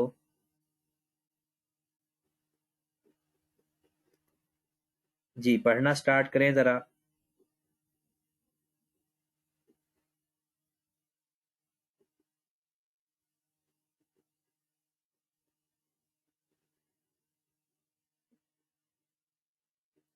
हाँ जी, the accountant of Salim limited has made the following adjustment for the year ended 30th June 2015 in arriving the net profit 155,000,000। कहता है इसमें भी प्रॉफिट ठीक करना है, सिर्फ एंट्री पास कर देते हैं और प्रॉफिट ठीक हो जाएगा। हाँ जी, इसमें तो हमें यह भी जरूरत नहीं होती कि सिर्फ हमने ये देखना है कि आप लोगों का जो सवाल होता है ना, उसकी जो एंट्रीज आ रही हैं ना एसओसीआई की, वो ठीक होना जरूरी है। बाकी तक की टेंशन नहीं लेते इसमें कि जी रिसीवेबल लिखना है या सस्पेंस अकाउंट लिखना है, जब उसने नेट प्रॉफिट को ठीक करवाना हो। ठीक है, लो जनाब, आपका नेट प्रॉफिट है 1550000। पहली गलती कहते हैं while preparing the draft financial statement opening stock 1500,000 was included as 5100,000। Opening stock आपने कहता है was included as 51,000, इसका मतलब है आपने ओपनिंग स्टॉक ज्यादा लिख दिया। लिखना था 1500,000 और आपने ज्यादा लिख दिया ओपनिंग स्टॉक, इसका मतलब है कॉस्ट ऑफ सेल ज्यादा लिख दिया आपने। जब ओपनिंग स्टॉक ज्यादा लिख दिया तो मतलब आपने कॉस्ट ऑफ सेल ज्यादा कर दी। The error was timely identified and the accountant reduce the value of the closing stock by 3600,000। लो जनाब, ओपनिंग स्टॉक गलत था, क्लोजिंग स्टॉक आपने गलत कर दिया। अब ओपनिंग स्टॉक की कुछ और एडजस्टमेंट होती है, क्लोजिंग स्टॉक की कुछ और एडजस्टमेंट होती है। आपने क्या कर दिया, ओपनिंग स्टॉक ज्यादा लिख दिया गलती से। अब ओपनिंग स्टॉक की एंट्री क्या होती है पता है आपको? पीरियोडिक सिस्टम में ओपनिंग स्टॉक की किसी को एंट्री आती है? पीरियोडिक सिस्टम में ओपनिंग स्टॉक की एंट्री किसी को आती है? ओपनिंग स्टॉक की एंट्री होती है cost of sale debit, opening stock credit. Cost of sale debit, opening stock credit. अब आपने ओपनिंग स्टॉक ज्यादा लिख दिया, आपने ओपनिंग स्टॉक ज्यादा लिख दिया, तो ओपनिंग स्टॉक ज्यादा लिखने की वजह से आपने एंट्री क्या करोगे? उसकी जो सही एंट्री होती है ना, वो होती है cost of sale to opening stock. ये एंट्री होती है ओपनिंग स्टॉक की, पीरियोडिक सिस्टम में हमने पढ़ी थी। लेकिन ये ज्यादा लिखने की वजह से जब हम इसको सही करेंगे, रेक्टिफाई करेंगे, तो हम एंट्री पास करेंगे opening stock debit, cost of cell credit 3600,000 से। कितनी अमाउंट है? 3600,000। ये हमने ओपनिंग स्टॉक को ठीक लिखा, जो कि गलत लिखा हुआ था, उसको ठीक किया। नंबर 1। इसी का दूसरा, आपने क्लोजिंग स्टॉक गलत लिख दिया। क्लोजिंग स्टॉक में क्या गलती की? आपने क्लोजिंग स्टॉक के अंदर, वो कहता है 3600,000 क्लोजिंग स्टॉक अपना काम कर दिया, हालांकि कुछ करना ही नहीं था, गलत ओपनिंग स्टॉक था। आपने क्लोजिंग स्टॉक खुद गलत कर दिया। तो अब क्लोजिंग स्टॉक को जब बढ़ाएंगे तो क्लोजिंग स्टॉक बढ़ेगा तो डेबिट होता है, कम होगा तो क्रेडिट होता है। To cost of sale 3600,000। मैं पिटता रहता था इंट्रोडक्शन टू अकाउंटिंग में, गौर से पढ़ लो, बड़ा फायदा होगा। अब फायदे नजर आ रहे हैं? जी जनाब, ये तो काम हो गया आपका पहली एंट्री, और इसमें प्रॉफिट दोनों में प्लस हो रहा है क्योंकि कॉस्ट ऑफ सेल क्रेडिट हो रही है। कॉस्ट ऑफ सेल क्रेडिट हो रही है। अब अपना प्रॉफिट ठीक करना शुरू कर दें। अपना प्रॉफिट लिखें 15,500 और उसमें 3600,000 दो दफा ऐड कर दें। एक दफा ओपनिंग स्टॉक वाला, क्योंकि स्टॉक एलिमेंट नहीं है प्रॉफिट का, कॉस्ट ऑफ सेल है बेसिकली। लो जनाब, पहली एंट्री हमारी होगी। Next, goods purchased worth 550,000 was recorded in the sales ledger। अब परचेज की थी तो परचेज को डेबिट करना चाहिए था ना, हमने सेल्स में लिख दिया, मतलब सेल को क्रेडिट कर दिया। The error was rectify by reducing sales by 550,000। कहते हैं हमने गलती को ठीक किया। किस तरह से किया? सेल्स को कम करके, सेल्स को कम करके। किया क्या? कहता है कि आपने परचेज को डेबिट करना था, नहीं किया। अब ये बड़ी इंटरेस्टिंग चीज है, आपने परचेज को डेबिट करना था, नहीं किया। जरा देखिएगा, यहां पर आए, परचेज को अगर हम सही करेंगे, परचेज को डेबिट करना था 550 से, ये नहीं किया, बल्कि सेल को क्रेडिट कर दिया। ये गलती जो की, अभी जो गलती की है, करना था परचेज को डेबिट, उसने कर दिया सेल को क्रेडिट।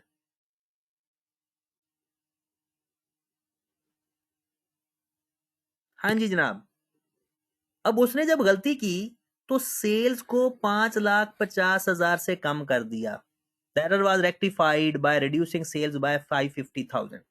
लो जनाब, पहले उसने किया सेल परचेज को डेबिट करना था, उसने सेल को क्रेडिट कर दिया। अब हमने जब रेक्टिफाई करेंगे, जो सही करेंगे, वो क्या करना चाहिए था, हमें क्या करना चाहिए था रेक्टिफाई करते वक्त? इसने ना आई कैप ने इसकी ना आपके जो सोल्यूशन आपके पास है ना, उसमें गलत एडजस्टमेंट दी हुई है। अजम्पशन वो सही नहीं है। जो सही अजम्पशन है ना, वो मैं आपको बताता हूं। परचेज को डेबिट करना था, नहीं किया, कर देंगे।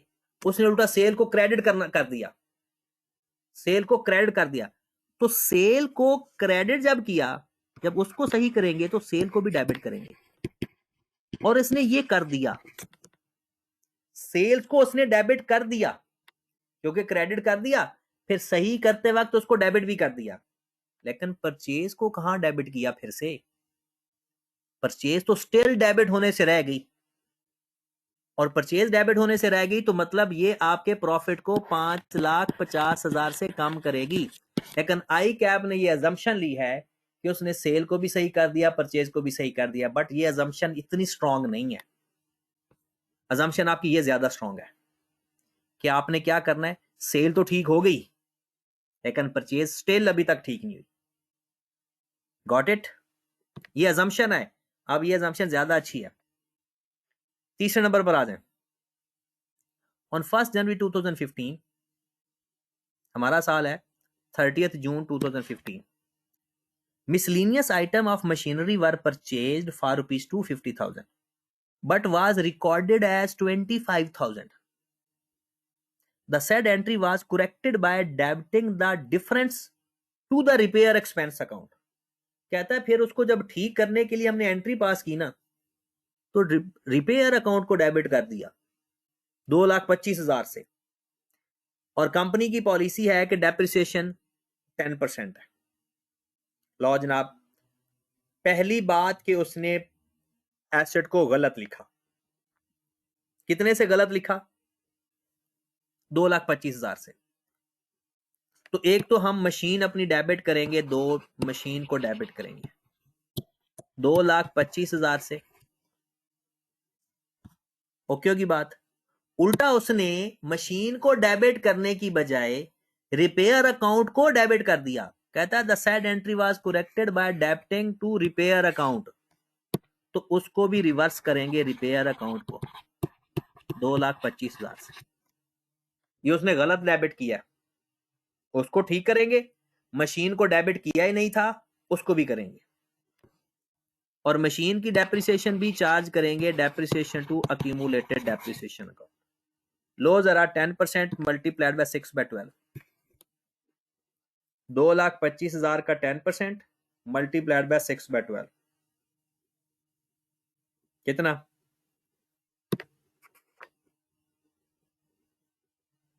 2,25,000 का 10% मल्टीप्लाइड बाय 6/12 11,1,250. 11,1,250। लो जनाब, आपका प्रॉफिट ठीक हो गया। प्रॉफिट में रिपेयर माइनस होगा क्योंकि ये एसोसिएट की एलिमेंट है। डेप्रिसिएशन भी माइनस, सॉरी ये प्लस होगा क्योंकि क्रेडिट हो रहा है, हमने पहले ज्यादा लिख दिया था ना। और डेप्रिसिएशन माइनस हो जाएगा 11,250 से, तो 2,25,000 से ये प्लस हो जाएगा और 11,250 से ये माइनस हो जाएगा। आप जब आई कैप के सोल्यूशन से टैली करोगे तो आई कैप ने ये नहीं लिखा होगा, ये मैं आपको पहले बता रहा हूं। ओके होगी बात? Next, prepaid insurance 540,000 pertaining to the period from 1st जुलाई 2014 से लेकर 31 दिसंबर 14। तो कहता है 1 जुलाई 2014 से लेकर दिसंबर 2014 तक was not brought forward from the previous year। अब ये देखें, ये पिछले साल के एंड तक आपने यानी जो पिछले साल का प्रीपेड इंश्योरेंस है, वो जो पिछले साल का प्रीपेड होता है ना, वो करंट ईयर का एक्सपेंस होता है। ये पता है ना, पिछले साल प्रीपेड था, इस साल का तो करंट ईयर एक्सपेंस बन गया ना। आगे was not brought forward, पिछले साल से आगे लिखा ही नहीं brought out। Difference in the trial balance was removed by creating the suspense account। कहता हमने एक सस्पेंस अकाउंट क्रिएट किया, जो डिफरेंस आ रहा था उसमें डाल दिया। At the year end, when actual error was identified, suspense account was credited और डेबिट कर दिया प्रीपेड इंश्योरेंस को। ओ भाई साहब, प्रीपेड इंश्योरेंस को फिर डेबिट नहीं करना था, इंश्योरेंस एक्सपेंस को डेबिट करना था। भला क्यों? जो पिछले साल का प्रीपेड होता है ना, पिछले साल का, वो अगले साल का एक्सपेंस बन जाता है और प्रीपेड क्रेडिट हो जाता है। तो प्रीपेड इंश्योरेंस को डेबिट नहीं करना था, प्रीपेड इंश्योरेंस को क्रेडिट करना था और डेबिट करना था इंश्योरेंस एक्सपेंस को, क्योंकि ये पिछले साल का प्रीपेड था। यहां पर देखें, डेट देखें जरा, 1 जुलाई 2014 से लेकर दिसंबर 2014। ओके होगी बात? और हमारा ईयर एंड क्या है? 30 जून 2015। तो ये जो 7,40,000 है, ये बेसिकली हमारा एक्सपेंस ही है।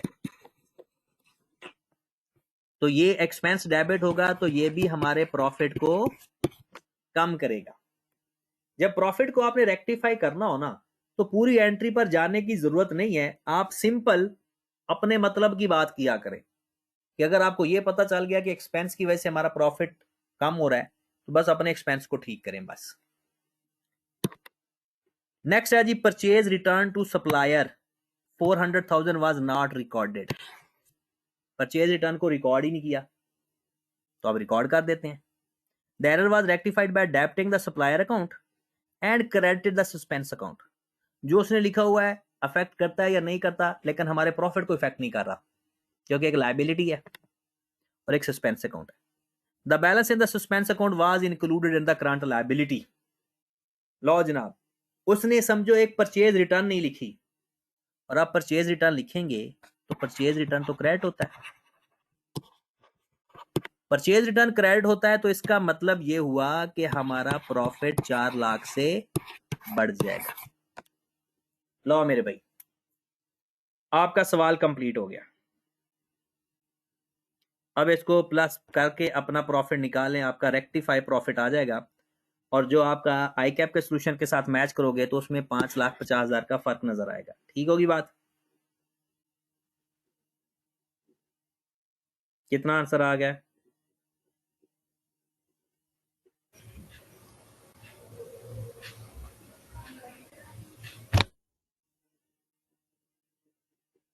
जी,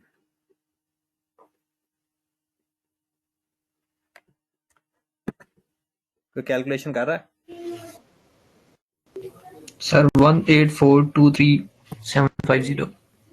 23750, ये चेक कर लो। 18423,750।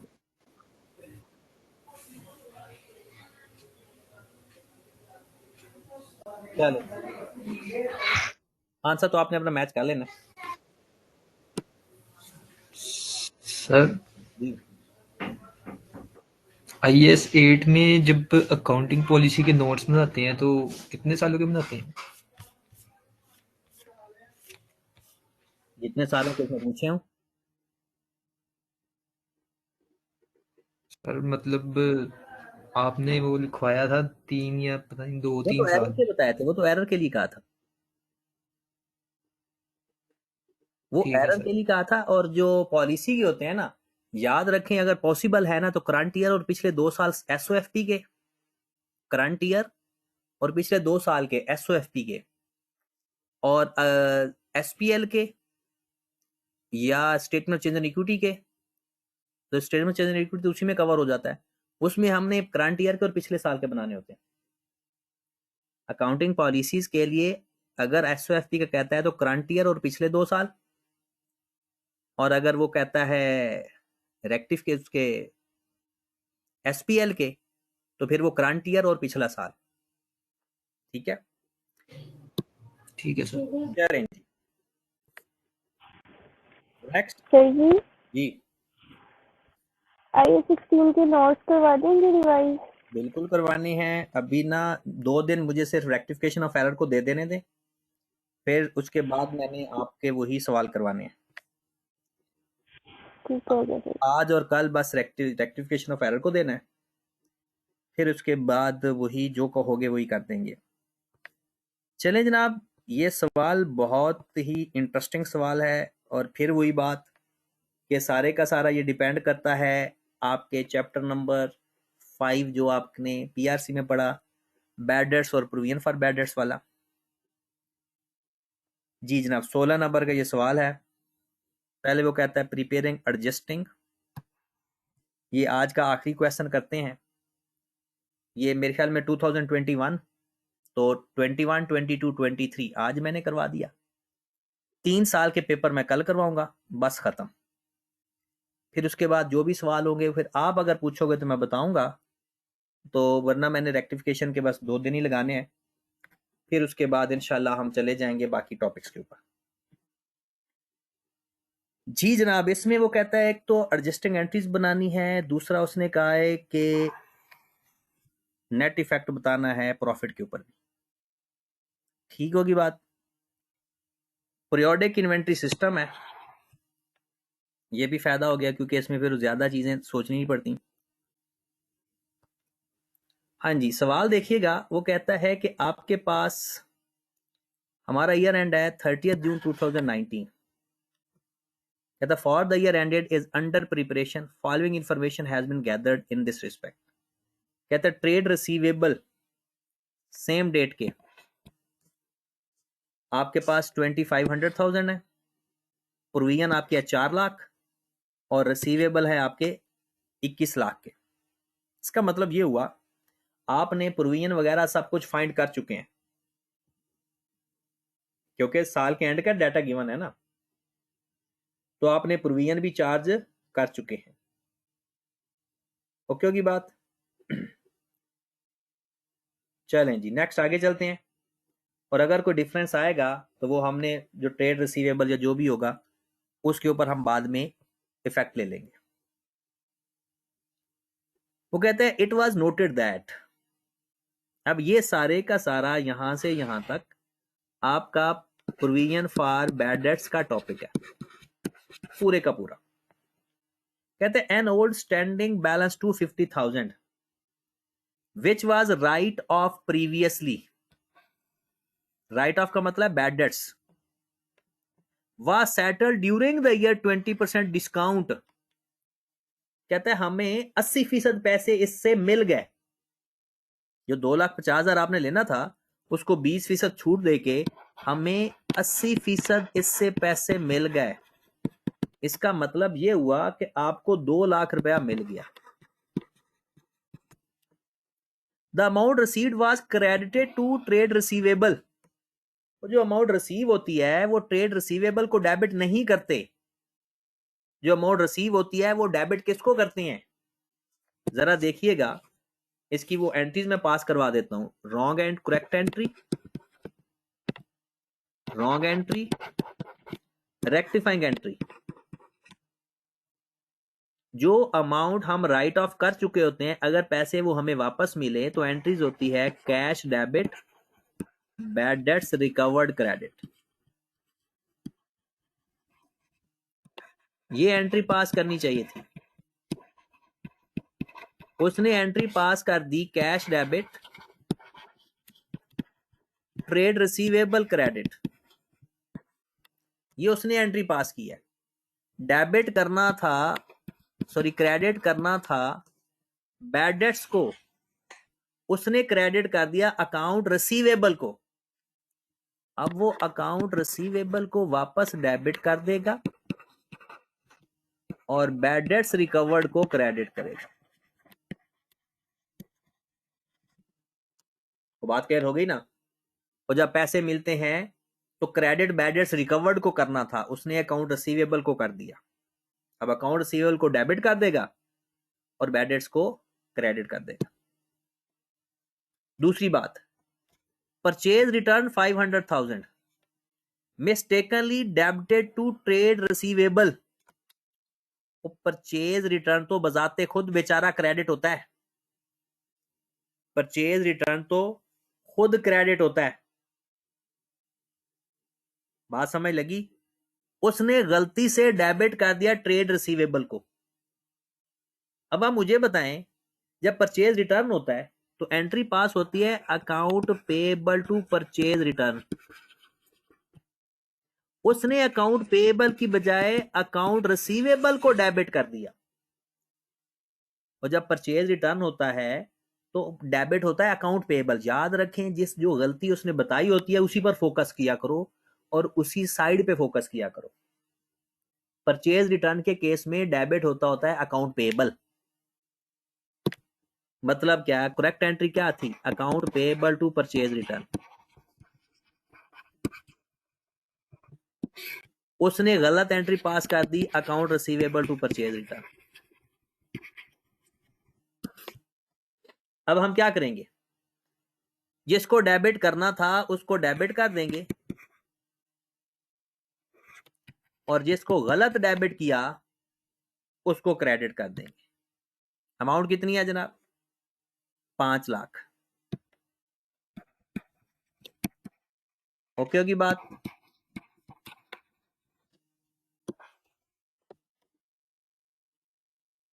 Next, Rana and son having balance 80,000 due for more than 1 year was declared bankrupt and its balance needs to be write off. Needs to be write off का मतलब है कि इस बैलेंस को हमने राइट ऑफ करना है। इस बैलेंस को हमने राइट ऑफ करना है। तो राइट ऑफ करने की क्या एंट्री होती है? सिंपल राइट ऑफ कर दें, बैड डेट्स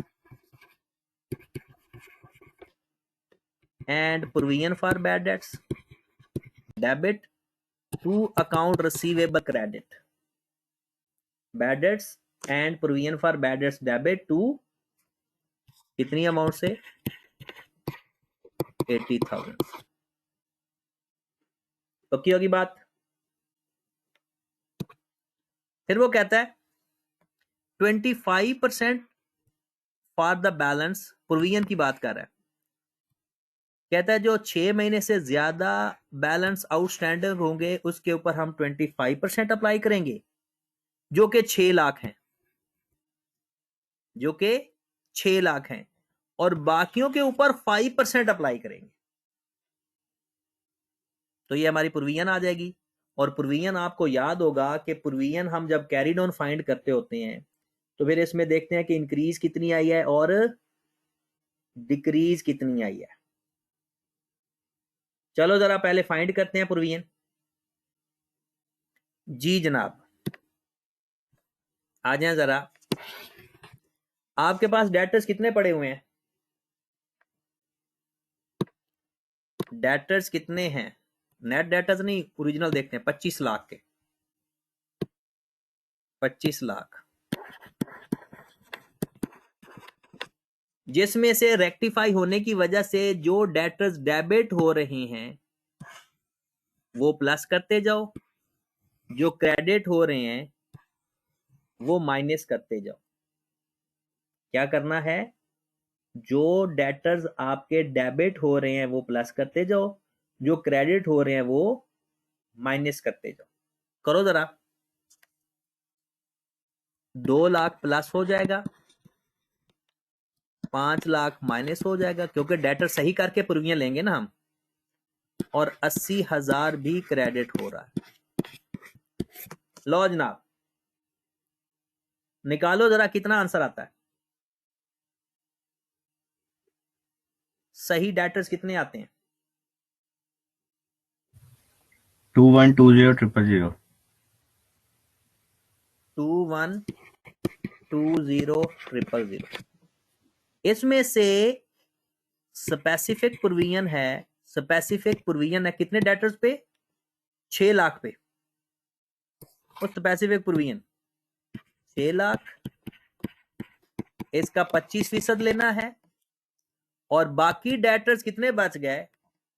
2120 में से 6 लाख माइनस करो 1520, उसके ऊपर 5%। लो जरा प्रोविजन कितनी आ गई? 6 लाख का 25%, वो पता है ना, स्पेसिफिक प्रोविजन पर अलग प्रोविजन लेते हैं और बाकियों पे अलग लेते हैं। सर 150,000। 150,000 आ गई है इसकी, और दूसरे की भी बता दें। 76,000। सॉरी कितनी?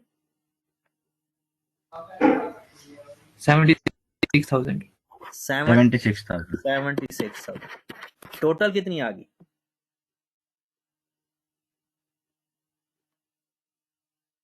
वन प्लस 76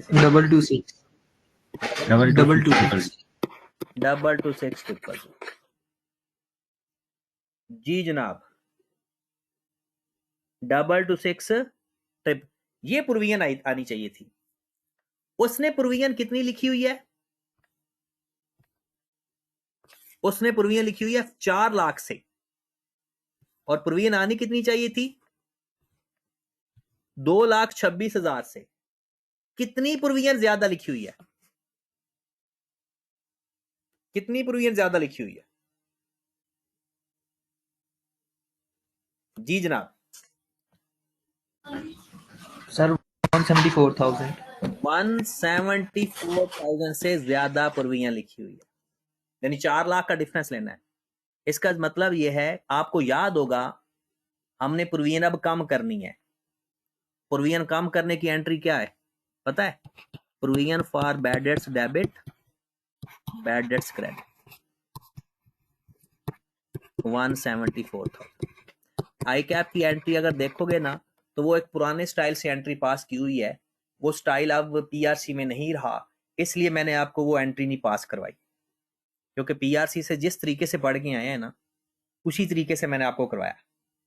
आप लोगों का जो प्रॉफिट ठीक करोगे ना, उस पर कोई फर्क नहीं पड़ेगा, एक पैसे का भी। तो ये इसकी रेक्टिफाइंग एंट्री आ गई। एक प्रोविजन को भी सही कर लिया, ये सारी इसकी रेक्टिफाइंग एंट्रीज हैं। ये भी, ये मैंने आपको नया स्टाइल से करवाई है। जो आई कैप में आपके सोल्यूशन में गिवन होगी वो पुराना स्टाइल है, वो अब आई कैप ने पीआरसी बुक में डिस्कस नहीं किया इसलिए। और ये दोनों आपकी चेंज है, लेकिन ओवरऑल इफेक्ट अगर आप देखेंगे ना प्रॉफिट के ऊपर ओवरऑल, तो बराबर आएगा। ठीक होगी बात? चलें जी, ये तो आपकी एंट्रीज होगी। अब आगे फर्दर आसान एंट्रीज है। आगे आता है जनाब, the cheque of rupees 20, date थी 25 जून 2019 की।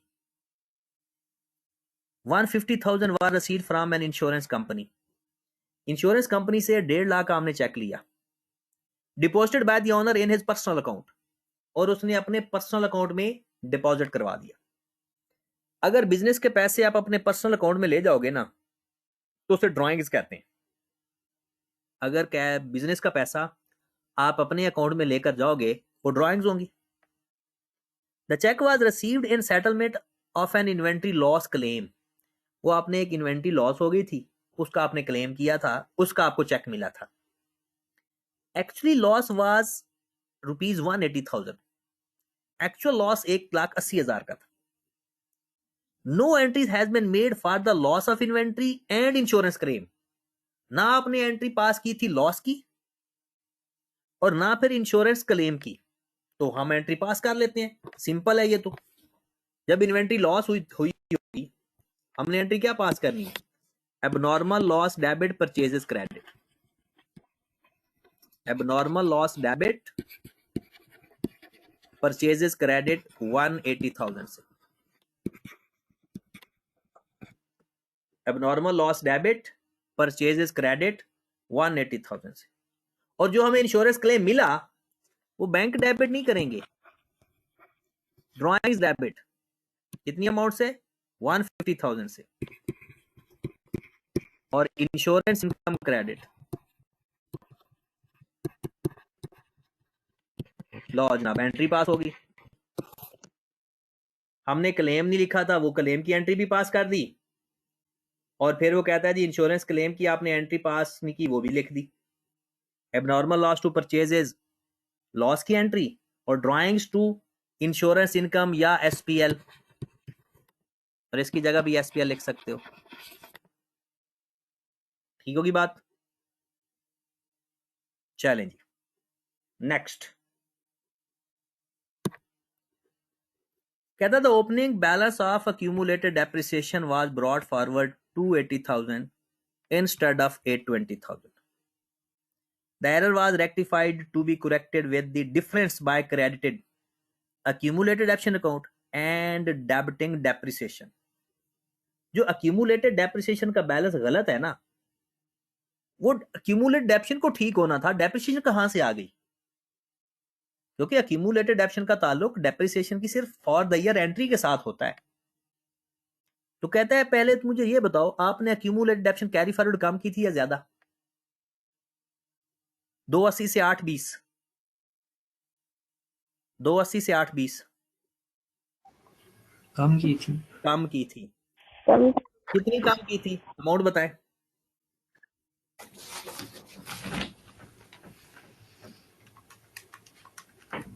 सर 540। 540,000। ठीक है। अब आपने कम की थी तो वो खुद कह रहा है, कहता है उसने क्रेडिट कर दिया अक्यूमुलेटेड डेप्शन को। ये ठीक किया, क्योंकि जितनी अक्यूमुलेटेशन कम चार्ज की थी उसने मजीद क्रेडिट कर दी, और उसे डेबिट करना चाहिए था सस्पेंस अकाउंट को, उसने डेबिट कर दिया डेप्रिसिएशन को। उसको डेबिट करना था सस्पेंस अकाउंट को, उसने डेबिट कर दिया डेप्रिसिएशन को। तो सस्पेंस अकाउंट को डेबिट कर देगा और डेप्रिसिएशन को क्रेडिट कर देगा,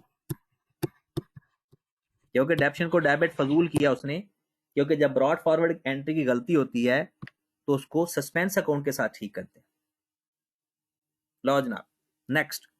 goods amounting 350 received from supplier on 30th June were included in the year end physical count but not recorded in the purchase day book. कहता है हमें गुड्स मिल गई हैं लेकिन हमने परचेज डे बुक में लिखी ही नहीं, तो लिख देते हैं। परचेज डे बुक का मतलब क्रेडिट परचेज होता है, परचेज टू अकाउंट पेएबल। कहता है चीजें मिल गई हैं लेकिन अभी तक हमने रिकॉर्ड नहीं की, तो लिख दी। एंड लास्ट वन इज, कहता है थर्ड पार्टी स्टॉक 5 लाख हमारे स्टॉक में पड़ा हुआ है और हमने उसको काउंट कर लिया, इंक्लूड कर लिया अपने स्टॉक में। तो क्लोजिंग स्टॉक से माइनस कर दो, और क्लोजिंग स्टॉक को कम करना हो तो क्या एंट्री पास करते हैं? Cost of sale to closing stock. कितनी अमाउंट का है? 5 लाख। लो जनाब मैं अब आपको प्रॉफिट को रेक्टिफाई करवाने जा रहा हूं, जरा गौर से देखिएगा कि नेट इफेक्ट प्रॉफिट में क्या आएगा। अपना कैलकुलेटर निकालें और मुझे एंड पे फाइनल फिगर बता देना, ठीक है जी। सबसे पहले अकाउंट रिसीवेबल कोई फर्क नहीं करेगा, 2 लाख प्रॉफिट में प्लस, तो अपने कैलकुलेटर पे 2 लाख लिख लें प्लस में। अकाउंट पेएबल का कोई फर्क नहीं आएगा, अकाउंट रिसीवेबल का कोई फर्क, क्योंकि ये एसओसीआई की आइटम नहीं है। बैड डेट्स आ रहा है तो प्लस, डेबिट हो रहा है तो माइनस, अकाउंट रिसीवेबल का कुछ नहीं होगा। प्रोविजन फॉर बैड डेट्स कुछ नहीं करता, क्योंकि प्रोविजन फॉर बैड डेट्स एसओएफपी का एलिमेंट है। बैड डेट्स क्रेडिट हो रहा है तो प्लस होगा। Abnormal loss minus purchases plus, got it. Drawings ignore, insurance income plus, फिर suspense account ignore, depreciation plus, purchases debit हो रहा है तो minus, account payable ignore, cost of sale debit हो रहा है माइनस, स्टॉक इग्नोर। तो बताओ जरा नेट इफेक्ट क्या आ गया प्रॉफिट के ऊपर नेट करके? 134 कितना जी? 134,000 से पॉजिटिव आ रहा है नेगेटिव आ रहा है? पॉजिटिव। हाँ तो आपका पॉजिटिव। प्रॉफिट इतने से बढ़ जाएगा, नेट प्रॉफिट आप इतनी अमाउंट से बढ़ जाएगा। ओके होगी बात जनाब? जी जनाब, 2021 तक हमारे सवाल हो गए, ठीक होगी बात? और कल मैं आपने ये दोबारा करने हैं अगर आप चाहते हो कि आपकी ग्रिप अच्छी हो जाए, और अगर आप अगले साल के सवाल कर लो रेक्टिफिकेशन के तो ठीक है, बेहतर है कर लेना, क्योंकि उसमें ये होगा कि फिर कोई भी मसला होगा तो वो हम डिस्कस कर लेंगे। तो कल मैं आपसे आपके क्वेश्चन करवाऊंगा 2020 से, फिर 2019, 2018, फिर उसके बाद आप जो कहोगे मैं वो सवाल करवाऊंगा, ठीक है? ओके जी, अल्लाह हाफ़िज़। सर जी जी मॉक वाले दिन एक क्लास ही रख सकते हैं, ट्यूसडे को है मॉक। ट्यूसडे को, नेक्स्ट ट्यूसडे को है ना? हाँ जी सर जी। हाँ तो नेक्स्ट ट्यूसडे को वो तो देख लेंगे, वो क्लास हम फिजिकल सर रख, ये वाला मॉक के डिस्कशन की रखते हैं, ठीक है? सर ये वाला टॉपिक करवा दें वहाँ पे, एरर्स वाला एरर, ज़्यादा अच्छा हो जाएगा। नहीं एरर वाला तो अब इसको ज्यादा टाइम नहीं दे सकते हम, 8 नंबर का इसका सवाल आता है, ये हो गया। ये इसी या IO 16 ज़्यादा आसान। आप ऐसा करना है कि रेक्टिफिकेशन के लेक्चर्स भी अवेलेबल हैं, 5-6 लेक्चर्स वहाँ पर अवेलेबल हैं, 2 लेक्चर ये पास पेपर पे हो जाएंगे, तो आप कोशिश करें वहाँ से इसको स्ट्रॉन्ग करने की। ठीक है सर जी। ओके जी। सर ये लेक्चर अभी सेंड कर दें।